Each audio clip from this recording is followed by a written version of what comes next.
नमस्कार मंडळी, मी प्राजक्ता तुम्हा सर्वांचे खूप खूप स्वागत करते आहे आणखी एका नवीन व्हिडिओमध्ये। हा व्हिडिओ तुम्हाला खूप हेल्पफुल ठरणार आहे, त्यामुळे व्हिडिओ शेवटपर्यंत नक्की बघा। आज आपण फ्रीज डीप क्लीन केव्हा करावा, फ्रीज कशा पद्धतीने डीप क्लीन करावा, काय छोटे छोटे टिप्स फॉलो करायच्यात, हे सर्व काही या व्हिडिओमध्ये बघणार आहोत। फ्रीजचा एक आणि एक पार्ट आपल्याला स्वच्छ करायचा आहे, त्यामुळे कधीही फ्रीज स्वच्छ करण्याच्या आधी फ्रीज अगदी सुरू असला की लगेच बंद करून जे आहे धुवायला म्हणजे डीप क्लीन करायला घ्यायचं नाही, कारण त्यामध्ये ऑलरेडी थंड हवा असते। बटन बंद करायचं आपल्याला, फॉर एक्झाम्पल आता आज काढायचं आहे तर आपल्याला माहिती असतं, आपला आदल्या दिवशी ठरलेलं असतं की आपलं हे शेड्यूल असणार आहे।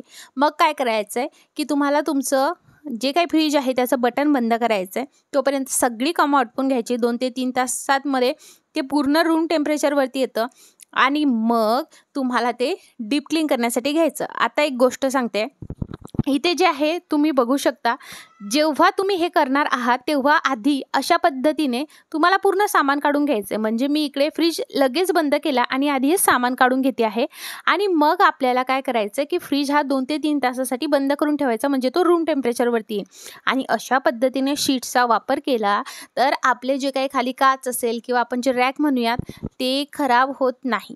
सो तुम्ही बघू शकता 2 ते 3 तासानंतर हे अगदी रूम टेम्परेचरवरती आलं आहे, यामध्ये कुठलीही हवा वगैरे येत नाही आहे।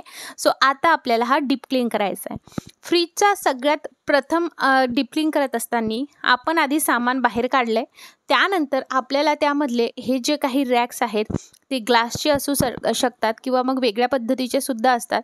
सो तुम्ही जेव्हा हे साफ करता, जर हे ग्लासचे असेल तर एकदम व्यवस्थितरित्या हाताळायचे आहेत, कारण आता याला बघा पाणी जे आहे हे थंड होते, त्यामुळे असं पाणी त्याला सुटेल, असं पाणी आपल्या हाताला लागून ते सटकू शकतात।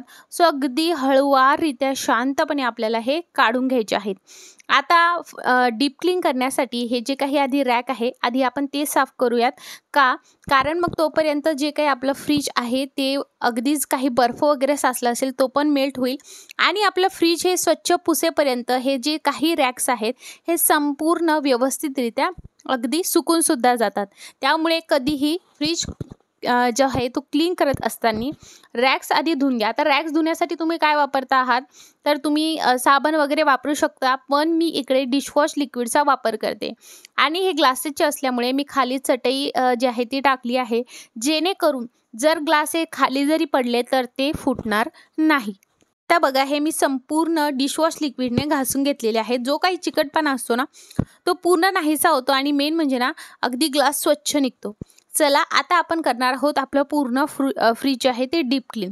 फ्रीज असेल आपल्याला डीप क्लीन करून घ्यायचं आहे। सिंगल डोअर जर फ्रीज असेल तर आवर्जून मी तुम्हाला पहिली जी टिप सांगितली आहे की तुम्हाला 2 ते 3 तास हे व्यवस्थितरित्या करून ठेवायचं आहे। आता आपल्याला हे फ्रीज साफ करायचं, तर त्यासाठी कोणतं सोल्युशन बनवायचं ते बघूयात। मी इकडे रूम टेम्परेचरवरचं अर्ध पाणी बकेटीमध्ये घेतलेलं आहे, त्यामध्ये मी टाकत आहे डिशवॉश लिक्विड। तुमच्याकडे डिशवॉश लिक्विड नसेल तर मग जे वॉशिंग पावडर असतं त्याचा वापर तुम्ही केला तरीही चालेल, किंवा मग लिक्विड डिटर्जंट असेल ना त्याचा वापर केला तरी चालेल। इकडे टाकायचं आपल्याला थोडंसं व्हिनेगर आणि त्याचबरोबर हे जे काही सोल्युशन बनतं ना हे आपण सोल्युशनने आपलं बाहेरून सुद्धा फ्रीज साफ करणार आहोत आणि आतून सुद्धा फ्रीज साफ करणार आहोत। सो आपण एकच सोल्युशन जे आहे ते बनवत आहोत आणि यामध्ये आपल्याला टाकायचं आहे एक मोठा चमचा भरून बेकिंग सोडा। बेकिंग पावडरचा वापर नाही करायचा, बेकिंग सोडा टाकायचा आहे। बेकिंग सोड्याने जर इन केस जर तुमच्या फ्रीजमध्ये खूप स्मेल येत असेल, दुर्गंधी पसरली असेल तर ती निघण्याससुद्धा मदत होते। व्हिनेगर आणि डिशवॉश लिक्विड हे आपल्या फ्रीजमध्ये जर काही डाग वगैरे पडले असतील, पिवळसर डाग झाले असेल किंवा बऱ्याचदा जे आहे चिकटपणा आला असेल, काही बऱ्याचदा आपल्याकडून सांडतं फ्रीजमध्ये, सो ते पूर्ण घालवण्यासाठी डिशवॉश लिक्विड आणि व्हिनेगरचा पण वापर केलेला आहे। आपल्याला फ्रीज पुसण्यासाठी एकदम सॉफ्ट कपड्याचा वापर करायचा आहे, म्हणजे काय होईल की आपल्या फ्रीजवरती अगदी स्क्रॅचेस वगैरे येणार नाहीत। तुम्हाला असं वाटलं की कुठे असे डाग आहेत फ्रीजमध्ये तर ती एकदम सॉफ्ट घासणी मिळते ना, तर ती सॉफ्ट घासणीने तुम्ही थोडंसं घासू शकता, पण एक गोष्ट नक्की स्क्रॅचेस येणार नाही याची काळजी घ्यावी, किंवा मग जुन्या टूथब्रशचा वापर करावा. सगळ्यात प्रथम मी इकडे फ्रीजर सेक्शन जो आहे तो व्यवस्थितरित्या पुसून घेते आहे. आपल्याला ह्या सोल्युशनमध्ये व्यवस्थितरित्या हा कपडा छान असा पिळून घ्यायचा आणि पुसायचं. तुम्ही बघणार खूप छान पद्धतीने हे स्वच्छ निघतं आणि जबरदस्त निघतं. जे काही आपण रॅक्स वगैरे असतं तर त्या रॅक्सच्या खाली बऱ्याचदा आपण जर व्यवस्थितरित्या डीप क्लीन केलं नाही, रॅक्स काढले नाही, तर त्याच्या खाली सुद्धा घाण सतत चालते. आता डीप क्लीन कधी करावा हे आपण जाणून घेऊयात. तर तुमचा फ्रीज हा तुम्ही महिना 2 महिन्यातून एकदा पूर्ण डीप क्लीन केला गेला पाहिजे. आणि ओव्हरऑल क्लिनिंग जर म्हणत असाल तर ती क्लिनिंग तुम्हाला अगदी हप्त्याभरातून जे आहे एकदा करायची किंवा मग 15 दिवसातून एकदा या पद्धतीने तुम्हाला करायची आहे. तुमचा फ्रीज हा जमेल तेवढा जो आहे तुम्हाला व्यवस्थित ऑर्गनाइज ठेवला की काय होतं की तुम्हाला जे आहे नेहमी क्लिनिंग करायची गरज पडत नाही. बऱ्याचदा जर एखाद्या रॅकमध्ये काही सांडलं असेल तर पटकन त्याचं ते रॅक काढून ते स्वच्छ धुवून त्याच्यावर जर शीट ठेवली असेल ती स्वच्छ धुवून केलं तर मग काय होतं, फ्रीजमध्ये दुर्गंधीसुद्धा होत नाही. चला आता कंगव्याचा कशासाठी वापर करायचा, तर इकडे कंगवा घेतला आहे, त्यावरती जे आपण रुमाल घेतला तोच घेतला आहे. आणि बघा इथे जे आपण रॅक घालत असतो ना फ्रीजमध्ये, तिथे ना आतमध्ये व्यवस्थित त्या बोट वगैरे जात नाही. सो या पद्धतीने तुम्हाला कंगव्याचा वापर करायचा आहे. खूप छान पद्धतीने क्लीन निघतं. नक्की जुन्या कंगव्याचा असा वापर तुम्ही करून बघा. आता कंगव्याचा वापर याच्यासाठी नाही तर आपल्या फ्रीजला जे मेन म्हणजे गास्केट ज्याला रबर आपण म्हणतोय, सो ते रबर क्लीन करण्यासाठी सुद्धा आपल्याला व्यवस्थितरित्या या कंगव्याचा वापर केला गेला जाऊ शकतो. सो तुम्हाला कंगवा फक्त यामध्ये अशा पद्धतीने टाकायचा आहे, पूर्ण तुमचं गास्केट हे क्लीन होतं. कधीही लक्षात घ्या, गास्केटमध्ये जर खूप जे आहे कचरा वगैरे अडकलेला असेल, घाण असेल तर ते नेहमी स्वच्छ केलं गेलं पाहिजे. जर तुमचं गास्केट हे एखाद्या वेळेस ढिल्लं वगैरे झालं तर मग अशा वेळेस लाईट बिलसुद्धा जास्त येऊ शकतं, कारण फ्रीजची आतली जी काही हवा आहे थंडी ती बाहेर येते आणि बाहेरील जी गरम हवा आहे ती आतमध्ये जाते. त्यामुळे तुमचं फ्रीजमधले सगळे व्यवस्थितरित्या आहेत की नाही हे जरूर तपासून बघावं.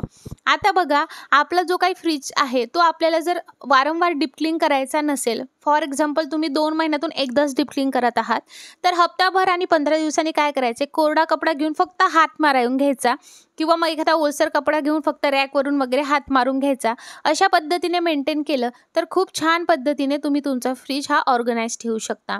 आतील बाजू मी त्या सोल्युशनने व्यवस्थितरित्या पुसून घेतली आहे. बाहेरील वरची बाजू आणि सगळ्या राईट साईडची बाजू आपल्याला छान अशा पुसून घ्यायचं आहे. तुम्ही बघू शकता पूर्ण जो काही चिकटपणा असतो तो बाहेरील बाजूस जो आहे तो जास्त असतो. सो तो या सोल्युशनने निघण्यास खूप मदत होते. आता बघा, आपले जे काही रॅक वगैरे होते, बाकीचे जे काही भांडे होते ते आता आपण व्यवस्थित त्या कोरड्या कपड्याने पुसून घेऊयात. आता माझ्याकडे ना छोटं बेबी आहे, मग त्यामुळे मी काय केलं, लागताच क्षणीच हे जे आहे लगेच लावते आहे, कारण ग्लास आहे, असं वाटतं की ब्रेक वगैरे झाला तर आणि पडलं तर. त्यामुळे मी ही टीप ना आजमावते, थोडंसं ऑर्गनाइजने जे आहे व्यवस्थित मी करते, ऑर्गनाइज करते आधी की आधी रॅक घासून घेऊयात, मग आपलं फ्रीज स्वच्छ होण्यापर्यंत ते छान सुकून जातील. फॅनच्या खाली ठेवते, ऊन असेल, उन्हाळा वगैरे असेल तर डायरेक्ट उन्हामध्ये ठेवते, जेणेकरून ते लवकर अगदी सुकून जातात. सो या पद्धतीने तुम्ही सुद्धा करू शकता. आणि मेन म्हणजे हे जे काही रॅक आहे हे आपण नेहमी सुद्धा नाही काढले पाहिजे. 2 महिन्यातून 1 महिन्यातून एकदा ओके आहेत, म्हणजे ते एकदा स्वच्छ केले तर टेन्शन राहत नाही. आता हे जे काही आपण ग्लासवाले रॅक आहेत हे आता लावून घेऊयात. आणि यावरती तुम्हाला एक जबरदस्त मी एक अजून बोनस टिप सांगणार आहे. हा व्हिडिओ तुम्हाला आवडला असेल तर नक्की लाईक करा, चॅनलला सबस्क्राईब करा, बेल आयकॉन जरूर ऑल करा.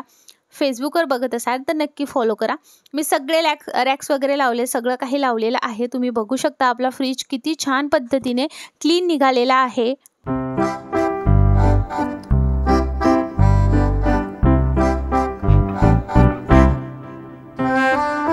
फ्रीज स्वच्छ झाला आहे, पण बऱ्याच जणांना जे आहे ते अगदी वेगवेगळे ग्लासचे कंटेनर्स वापरतात किंवा अगदी वेगवेगळे कंटेनर्स मिळतात मार्केटमध्ये ते वापरतात. तर त्याचं काय आहे ना, पर्सनली मी जे एखादे कंटेनर आणले ते रिकामे झाले तर मी त्याचाच वापर करते. उगाच मला असं वाटते की आपल्याकडे कंटेनर आहेत, पैसे कशाला खर्च करायचे. सो ते तुमच्यावरती आहे. तुम्हाला जर एकदमच ऑर्गनाइज तुमचं फ्रीज ठेवायचं असेल सो तुम्ही त्याचा वापर करू शकता. पण आवर्जून एक टिप सांगेल, तुम्हाला शीटचा वापर नक्की करायचा आहे. आणि काय होतं ना, मी पहिले जे आहे ती ब्राऊन कलरची शीट वापरायचे आणि नंतर माझ्या लक्षात आलं की त्या शीटमुळे ना फ्रीजमध्ये अंधार वाटतोय. सो म्हणून मी यावेळेस इकडे मला बघा 6 शीट 100 रुपयाला मिळालेले आहेत आणि मी ऑफलाईनच घेतलेले आहेत. आणि या व्हाईट कलरच्या शीट मी घेतल्या आहे, ट्रान्सपरंट राहतं. जो काही आपण फ्रीज ऑन करतो तेव्हा फ्रीज ऑन केल्यामुळे जो काही लाईट लागतो ते व्यवस्थितरित्या पास होतो. सो त्यामुळे मी जे आहे ते ब्राऊन घेतलं होतं, पण म्हटलं आता नवीनच घेतलं सो लगेच काय घ्यायचं, म्हणून मी त्याचा अगदी 5 ते 6 महिने वापर केला आणि आता मी ते डिस्कार्ड करते किंवा दुसऱ्या गोष्टीसाठी नक्की त्याचा वापर करणार आहे. सो तुम्ही कधीही शीट घेत असाल फ्रीजसाठी तर पांढऱ्या शीटचाच वापर करावा. आता बघा तुम्ही किती व्यवस्थितरित्या जो काही लाईट आहे तो ट्रान्सफर होतोय आणि आपलं फ्रीज असं प्रकाश आहे असं दिसत आहे. ॲज कम्पेअर पहिले जसं होतं तसं नाही आहे. आता बघा जसं की ड्रायफ्रूट्स असतात, पावसाळा आहे त्यामुळे मी आवर्जून फ्रीजरमध्येच ड्रायफ्रूट्स ठेवते. कडधान्य असतील, कडधान्यसुद्धा माझे फ्रीजरमध्येच असतात. कोणत्याही ऋतूमध्ये मी कडधान्य फ्रीजरमध्येच ठेवते आणि ज्या माझ्याकडे एक्स्ट्रा डाळी आहेत, पावसाळा सुरू आहे सो त्यामुळे मी डाळी, रवा ह्या गोष्टी ज्या आहेत त्या फ्रीजरमध्येच ठेवते आहे. आता बघा याने काय होतं, एक तर किडे वगैरे, जाळी वगैरे लागत नाही, ते सगळ्यात मेन. आणि फ्रीजरमध्ये आहे जागा सो त्याचासुद्धा युटिलायझेशन केलेलं आहे. बाकी ज्या गोष्टी आपण ठेवतो त्याच ठेवती आहे. तुम्ही जर इकडे मोठे मोठे ग्लासचे कंटेनर वापरत असणार, प्लास्टिकचे कंटेनर वापरत असणार, ती सगळी तुमची चॉईस आहे.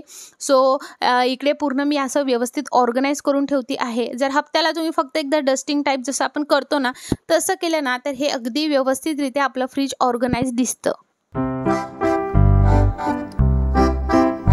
चला अजून एक बोनस टिप देते की जेणे तुमचे पैसे खूप वाचतील. तुमच्याकडे बघा कधी आपण आईस्क्रीम आणतो किंवा काही आणलं, खारी आणलं तर आपल्याकडे कंटेनर्स असतात. सो तुम्ही त्या कंटेनर्सचा वापर करू शकता, जसं की हिरवी मिरची, लिंब ह्या गोष्टी आपला भाजीपाला ठेवण्यासाठी.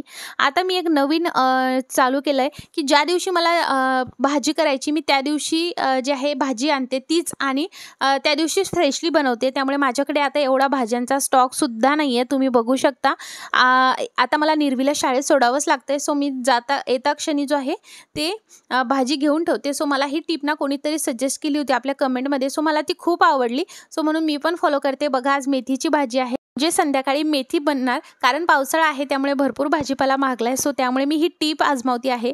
आता ही कधी, कितपत आणि किती दिवस मी आजमावेल ते मला माहिती नाही, पण मला खूप छान वाटते, फ्रेश भाजीपाला खायला मिळतोय. सो हा व्हिडिओ आवडला असेल लाईक करा, शेअर करा, कमेंट करा आणि सबस्क्राईब करायला बिलकुल विसरू नका. सो तुम्हीही तुमचा फ्रीज असाच ऑर्गनाईज करा. कशा पद्धतीने ऑर्गनाईज करायचा यावर जर तुम्हाला व्हिडिओ हवा असेल मला कमेंटमध्ये नक्की सांगा आणि फेसबुकवर बघत असाल तर लाईक आणि फॉलो नक्की करा. चला मग मंडळी भेटूयात पुढच्या व्हिडिओमध्ये. हा व्हिडिओ बघितल्याबद्दल खूप खूप आभार.